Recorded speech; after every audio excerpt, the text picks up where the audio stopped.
Biology, chapter 2, all about the biological perspective in psychology. All right, so in chapter 2, we're going to talk a lot about the sort of complex system of cells, chemicals, and organs that all sort of work together to produce our behaviors, to impact our thoughts, and to impact our actions. So who's had biology before? All right, here we've got this connection, right? Everybody's had biology. Maybe this is your first exposure to psychology, but most of you have had biology. What do you remember from your biology class or classes?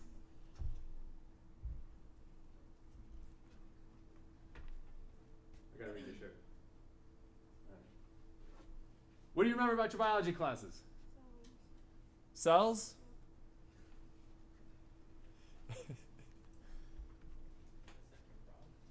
You dissected a frog? All right. All right. We're not going to get that complex. Photosynthesis. Photosynthesis? All right. What do you got? Well, my name's not on here, but the mitochondria has the powerhouse of the cell. Okay. Do I just like add? Yeah. Just write your name at the bottom and then, check it in. Did you add late? Yeah. Okay, that's probably what's up.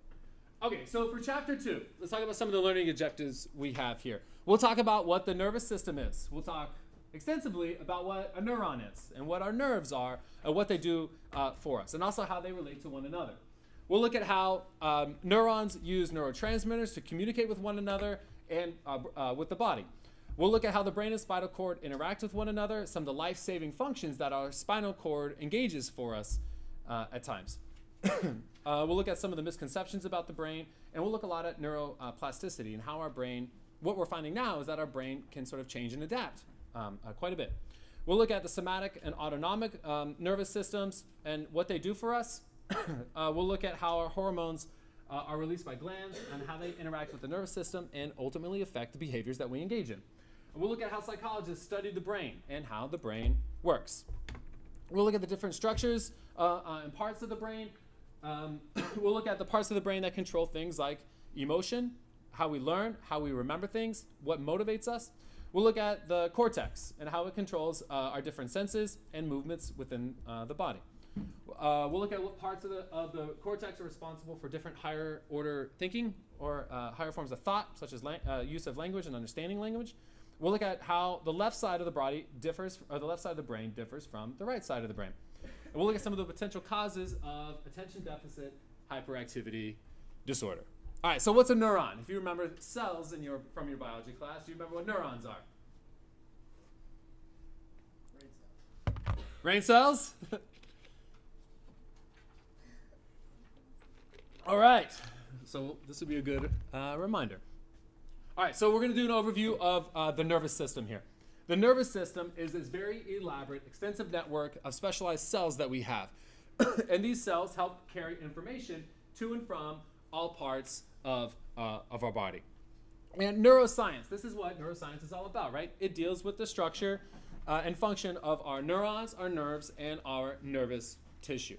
And biological psychology, it focuses on the biological bases for a lot of what happens to us. So these biological bases of our psychological processes. Our behavior, and things like learning. All right, so an overview of the nervous system. We'll talk a lot about the central nervous system. So the central nervous system consists of the brain and spinal cord. What does our brain do for us? It interprets and stores a lot of the information that we get. It's going to send orders out to other parts of our body, to our muscles, our glands, and our organs. The spinal cord is that pathway that connects our brain and the peripheral nervous system. So the peripheral nervous system transmits information to and from the brain and the spinal cord. We'll look at the autonomic nervous system and the somatic nervous system. The autonomic nervous system regulates things like glands, internal organs, blood vessel, pupil dilation, digestion, and blood pressure. Nice things for us, right? You blink automatically, you breathe automatically, you don't have to remind yourself to take a breath every few seconds or, oh, I better blink my eyes are kind of bothering me. Some of the things that happen automatically, regulation of blood pressure. The autonomic nervous system is divided into the parasympathetic division and the sympathetic division. Parasympathetic division maintains our bodies functioning under sort of ordinary circumstances. And it helps us to save energy. The sympathetic division prepares our body to react. This is that sort of fight or flight, right? When we have this inrush of adrenaline, that fight or flight syndrome that we have. And it helps us have energy in times of stress. Somatic nervous system carries sensory information and helps control movement of our skeletal muscles. All right, so the structure of the neuron. First, the neuron, right? That basic cell that makes up our nervous system. It receives information and it sends messages sort of to other neurons. And we'll talk about how it is they do that in a second. So the key parts of a neuron. The dendrites in a neuron are the structures that are going to receive information from other neurons, okay? The sort of between neuron communication is chemical. Within neurons, what we see is this electrical communication. So between is chemical. And the dendrite is what receives the messages coming in from other neurons, how they talk to one another. Soma is the cell body of that neuron. It keeps it alive, right? So it's responsible for maintaining that cell's life.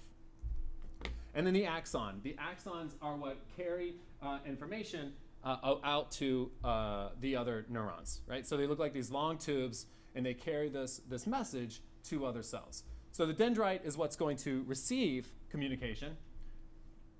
The soma is what keeps the cell alive, and the axon is this long tube that comes out and allows for the communication to other neurons. So far, so good? All right, myelin sheath is this white fatty substance that covers the axons. Why is myelin sheath so important?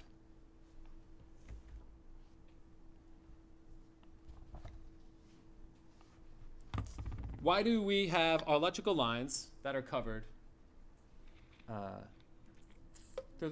outside? Insulation? Why is it so important? Keeps it from freezing? So the actual wire doesn't get damaged? All right, so the actual wire doesn't get damaged and it's continue to function at how we want it to function, right? Same principle here, right? It protects the axon, this myelin sheath, right? Protects it and allows that message to move along, okay? Without it, it would slow it down, so it helps the message speed up. And if they were to touch one another, just like live wires, if different axons were to touch one another, what do you think they would do? What happens if live wires touch one another? Burn each other out, right? Same thing here. We don't want that to happen. And we'll talk about a common disease where it's the breakdown of this myelin sheath.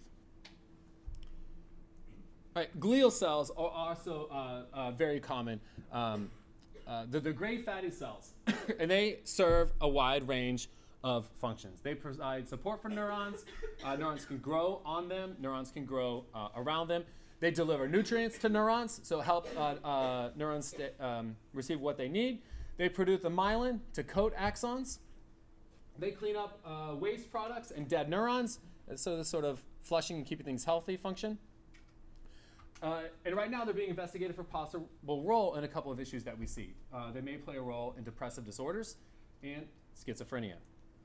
There's a possible role here in learning and memory. What they think is happening with some of these glial cells is that they affect synaptic connectivity, right? As we learn, as we have memories, the synaptic connectivity becomes stronger. And there seems to be a role in glial cells for connecting, for making these synaptic connections stronger. So nerves are the sort of bundle of axons in the body that travel together throughout the entire body. And again, this is where we see this myelin at, this fatty substance that coats it. It insulates it, it protects it, and it helps that message move faster through the neuron because of the coating that it has there. So why do we need it? As we talked earlier, if they were to touch other ones, they could sort of fry each other out, burn each other out, just like live wires touching one another. Multiple sclerosis is when myelin sheath starts to break down in people, right? And what some of the things that we see, that myelin in Schwann cells, a very specific type of glial cell, what they seem to have is that they can serve as this tunnel through which damaged nerve fibers are able to repair themselves, which helps explain why when you have a severed toe, you are able to gain feeling here. We don't have these in certain parts like spinal cord and stuff. So when we have damages there, they're much more permanent. And they're working to try to figure out ways to help these areas recover from damage. And that has come with a lot of controversy. And we'll talk about some of that controversy as well. Sorry. All right. So inside the neuron itself, how do these messages get communicated? How do they move? Ions are charged particles. Inside the neuron itself, we see a mostly negative charge. Outside of the ion, we see a mostly positive charge. They attract one another, yes? All right. So when a neuron is not firing, what charge does it have? Negative. Good job. It's negatively charged, yes? In its resting state, the state where a neuron is not firing, it's ready to fire, all right? So that resting potential, it can fire at any minute as long as it becomes activated. So it has to have this push to become activated in some particular way. The action potential is when we see this release of the neural impulse. We see this reversal of the electrical charge. Very, very quickly, this negatively charged neuron becomes positively charged. It happens very fast, and it flips back. Once it fires, it flips back to its original state. Outside of the neuron, there are a lot of positive sodium ions. When it is set off, so when it fires, it is like, if you think about all the doors down this long hallway, okay? It would travel through down this hallway, the doors would open up, the positive ions would come in, and it's immediately pushed down the length. As soon as they fire, they close down the length of the hall. So all these channels in the neuron open up to fire this particular message. And as soon as it goes, it closes back up, the ion channels close themselves back up, and it's ready to fire again, okay? Very simple explanation for a very complex process, right? But it takes about 1/1000th of a second for this to happen. It happens very, very fast. That message can travel anywhere from about 2 miles an hour to 270 miles an hour. It all happens in a very fast period of time. All right, so after it fires, it returns back to resting potential. It has the ability to fire again, but it comes back to this negative state. Neurons fire sort of all or nothing. They don't kind of fire or fire a little bit. Once a neuron fires, it completely fires. Okay, it's an all or none fashion. Once a certain threshold is activated, it'll fire. So what happens is a neuron's going to receive a lot of different messages. And some of those messages, some of the neurotransmitters that are the way that neurons communicate, some of those neurotransmitters are going to tell that neuron that it needs to fire. So other neurotransmitters are telling that neuron not to fire. So in this sort of additive process, right, it receives messages that are sort of positive, telling it to fire, and messages that are sort of negative, telling it not to fire. You with me so far? In this additive fashion, as soon as a certain threshold is passed, that neuron fires. Okay, our body releases neurotransmitters, the chemical that neurons use to communicate. Some encourage neurons to fire, and some encourage neurons to not fire. These are good. I'll tell you why in a second. Okay, so we have a neuron at rest, right? Inside the neuron, we have these negatively charged ions. On the outside, we have these positive ones. When the neuron is stimulated to fire, all these channels open, and the positive ions flood in, and immediately the sort of ion channels are closed back again, and the message is sent down the length of the axon. Okay? All right. And then as soon as it fires, it comes back to its sort of resting state. So at a resting potential, as soon as a threshold is passed, as soon as there's enough messages coming into this neuron telling it to fire, as soon as it outweighs all the inhibitory messages it's receiving, it will fire, and then it will fall immediately back to its resting state. Within a neuron, the communication travels in an electrical fashion. When neurons speak to one another, it happens at the chemical level. Okay? All right. So quickly, we'll watch a little of this discovery